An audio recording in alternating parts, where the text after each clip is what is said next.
नमस्कार। आप देख रहे हैं द रत्नेश टॉक और मैं हूं रत्नेश रंजन।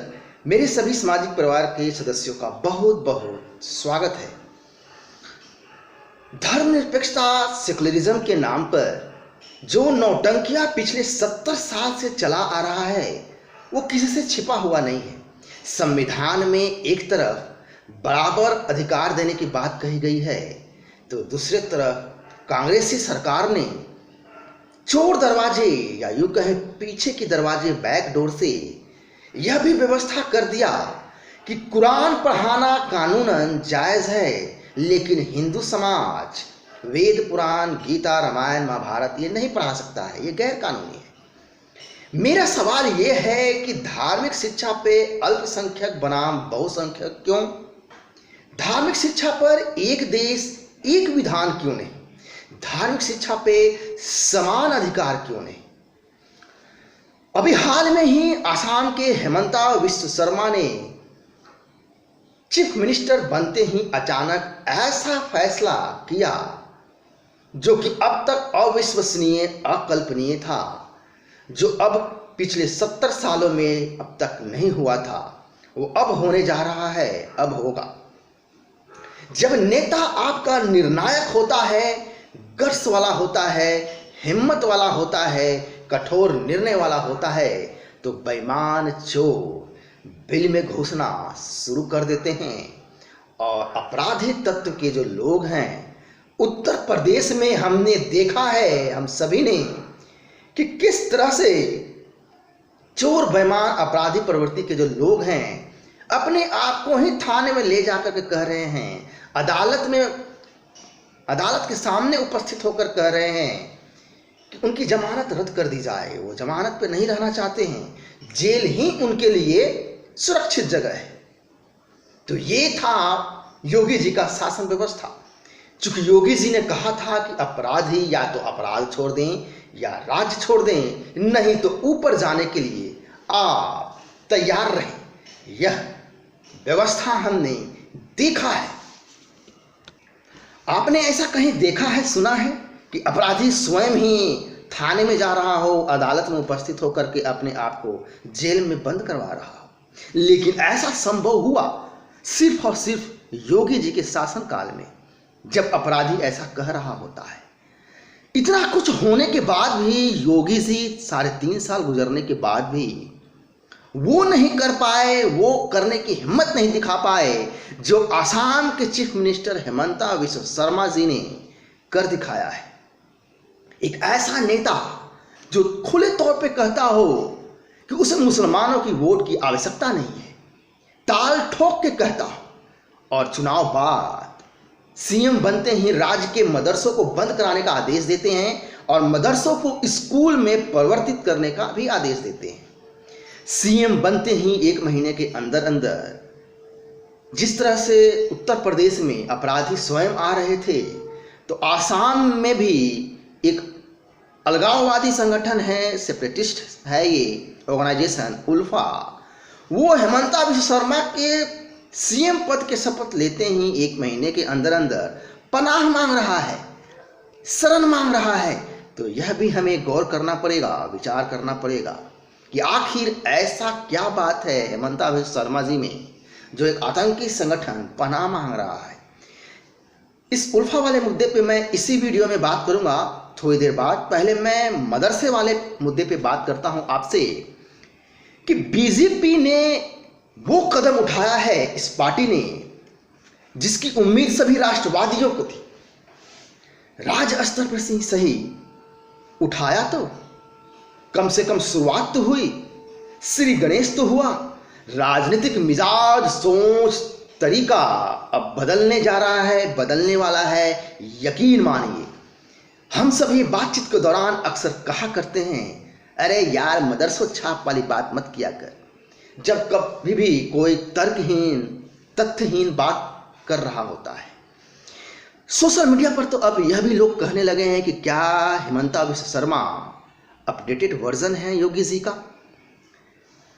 मैं अपने देखने वालों को बताऊं कि बीजेपी में खामियां हैं, कुछ कमियां हैं, इसमें कोई दो राय नहीं है, लेकिन फिर भी बीजेपी में ही वो ताकत है, वो मादा है, वो हौसला है जिससे जिहादियों को उनकी औकात दिखाई जा सकती है, औकात बताई जा सकती है और उनको सही जगह पहुंचाया जा सकता है। जो भी कमियां हैं, खामियां हैं, मैं और आप सभी मिलकर के उस मामले के, उस मुद्दे पर भी आवाज़ उठाते रहे हैं, आगे भी उठाते रहेंगे, लेकिन जो अच्छाइयां हैं उस पर भी चर्चा करेंगे। आप यकीन मानिए, आसाम चीफ मिनिस्टर इस फैसले के बाद वामपंथी मीडिया रुदाली विधवा विलाप शुरू करेगा। आसाम के जो स्थानीय लोग हैं वो बधाई के पात्र हैं कि उन्होंने इन जिहादी मीडिया, वामपंथी मीडिया का जो गैंग है, टुकड़े टुकड़े गैंग है, उनको रुदाली विलाप, विधवा विलाप करने का सुअवसर दिया है वाकई में। और शुभकामनाएं भी देता हूं मैं आसाम के राष्ट्रवादी सभी हिंदू समाज सनातनियों को, खासतौर पर वहां के सभी राष्ट्रवादियों को मेरा शुभकामनाएं हैं। एक बात और गौर कीजिए कि आसाम में मुसलमानों की जो जनसंख्या है 35% है और बंगाल में 27%, और अभी अभी हाल में ही चुनाव हुए हैं, लेकिन फिर भी आसाम के लोगों ने बीजेपी को चुना है। यह बहुत ही गहराई वाली बात है, इसे हमें समझना पड़ेगा। ये सभी राष्ट्रवादी सनातनियों की जीत है, इसमें कोई दो राय नहीं। देश में ऐसा पहली बार हुआ है जब कोई नेता खुलेआम ताल ठोक कर कह रहा होता है कि उसे मुस्लिमों का वोट नहीं चाहिए, और वो भी चुनाव से ठीक पहले। और यही बात हेमंता विश्व शर्मा को अन्य नेताओं की जो भीड़ है उससे अलग करता है, जो हिम्मत दिखाकर ऐसे निर्णय लेता है और ऐसे आदेश देता है। इसमें एक मर्द वाली नेता की बात है जो वाकई में कहता है कि मुझे एक सिंगल वोट भी नहीं चाहिए मुसलमानों का। ऐसे शख्सियत वाले ही कोई बड़ा, कोई कठोर निर्णय, फैसला लेने की हिम्मत रखता है। यह भी हमें स्मरण रखना चाहिए। तभी हेमंता विश्व शर्मा तत्काल आदेश देते हैं सीएम पद के शपथ लेते के कुछ दिनों के बाद ही कि मदरसों को बंद किया जाए और स्कूल में तब्दील किए जाएंगे। आप गौर करें कि अन्य राज्यों में मुल्ला मौलवियों को मदरसों में पढ़ाने के लिए हमारे ही टैक्स से पैसे दिए जाते हैं। अभी हाल में ही कुछ राज्यों में मदरसों में पढ़ाने वाले मुल्ला मौलवियों को सैलरी बढ़ाई गई थी। इस धर्मनिरपेक्ष देश गंगा यमुना तहजीब की जो परंपरा है उसका निर्वहन करते हुए, लेकिन आसाम में तो ताल ठोक कर मदरसों को ही बंद करा दिया गया। तो यह क्यों न कहूं मैं कि यह राष्ट्रवादी सनातनियों की जीत है। चूंकि मदरसों में कुरान पढ़ाया जा सकता है ऐसा प्रावधान है संविधान में, लेकिन हिंदू समाज वेद पुराण रामायण आदि नहीं पढ़ा सकता है। धर्मनिरपेक्षता की एक तरह से दुहाई देते हुए लेफ्ट लिबरल वामपंथी थकता नहीं है, लेकिन इन्हीं लोगों को कानून की जो ये असमानता है वह भी दिखाई नहीं देता है, क्योंकि गंगा यमुना तहजीब में इतनी गहराई में डुबकी लगा दिया है लोगों ने कि बाहर निकल नहीं पा रहे हैं। हेमंता विश्व शर्मा जी ने जो आदेश दिया है मदरसों को बंद कराने का, वह सराहनीय है, वंदनीय है। आशा की जानी चाहिए कि अन्य राज्य की सरकारें भी ऐसा करने की हिम्मत दिखाएंगे। एक बात और मैं अपने देखने वालों को बता दूं कि जो परसेप्शन बनाया गया था, नैरेटिव गढ़ा गया था कि बिना मुस्लिमों को वोट के इस देश में, गंगा यमुना तहजीब वाले देश में जीता नहीं जा सकता है चुनाव, इस नौटंकी को, इस दोगलापंथी को, इस छिछोरेबाजी को आसाम के सीएम हेमंता विश्व शर्मा जी ने गलत साबित किया है, गलत साबित करके दिखाया है। और आज के तारीख में वो फुल मेजॉरिटी के साथ सत्ता में है। तो ये था पूरा विश्लेषण मदरसा से संबंधित। आइए अब मैं आपके सामने विश्लेषण रखता हूँ उल्फा के संदर्भ में, जो कि गौर करने लायक बात यह है कि हेमंता जी ने जो एक्शन लिया है, इसके बाद चीनी वामपंथी एजेंट जो राक्षसी मीडिया है, जो हाय तौबा मचाने में, रुदाली विलाप करने में एक्सपर्ट है, वह अब हाय तौबा मचाएगा ही मचाएगा।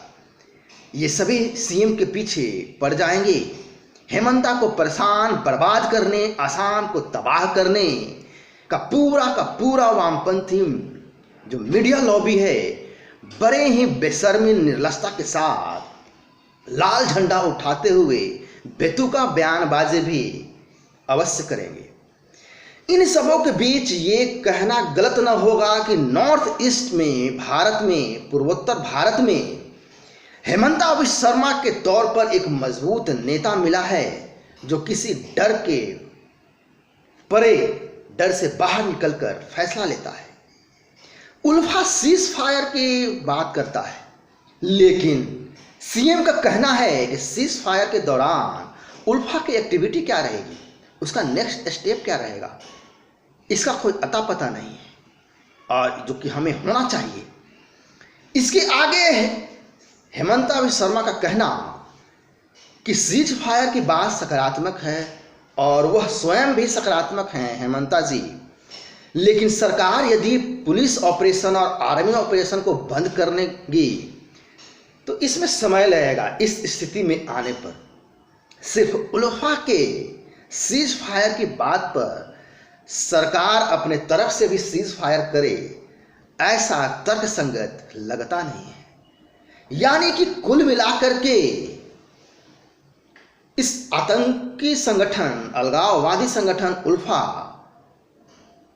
जो प्रपोजल रखा इसने सीज फायर का, उसे पूरे मजबूती के साथ हेमंता विश्व शर्मा नकार देते हैं।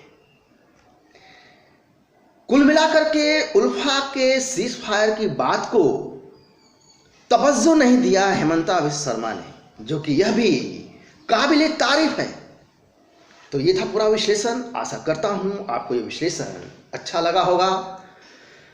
मैं फिर मिलूंगा दूसरे वीडियो में किसी दूसरे मुद्दे के साथ। तब तक के लिए नमस्कार, जय हिंद।